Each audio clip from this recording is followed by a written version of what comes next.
In this video, I want to see if we can understand the idea of a hedge fund a little bit better. And these tend to be pretty mysterious and sometimes get a bad name because some hedge funds do some fairly strange things and secretive things in the market. So people are rightfully so suspicious of many of them. But the real difference between a hedge fund and the types of mutual funds that we just talked about are that they're not regulated by the SEC. Not regulated by SEC. And because they are not regulated, they can't market themselves.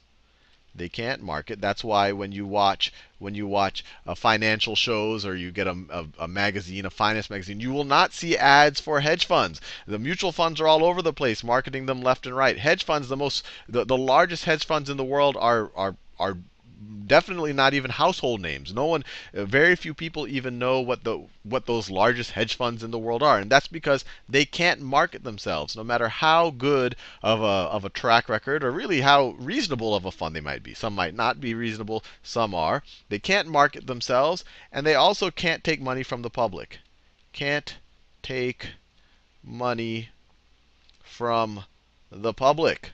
So in general, in order to invest in a hedge fund, you have to be an accredited investor, which means you have a certain net worth, or maybe you have a certain income, or maybe by virtue of your education, you can prove that you have a certain level of sophistication to invest in these things that aren't regulated. You I guess, don't need the SEC to watch your back. And so the regulation is a key difference. Marketing, no money from the public. And then the other key difference is how the managers tend to be incented. I know incented's not a word, or motivated. In the mutual fund world, managers get a percent of assets. So for a mutual fund manager, larger is better. The more under management, the more money the mutual fund manager is going to make. So they really just want to keep marketing it, marketing it. They don't get a cut of the profit. So really, there's not a lot of incentive to try to make kind of really beat the market here, because if they kind of don't beat the market one year, then all of a sudden their fund will shrink. So they really just get a fee on the size of the fund.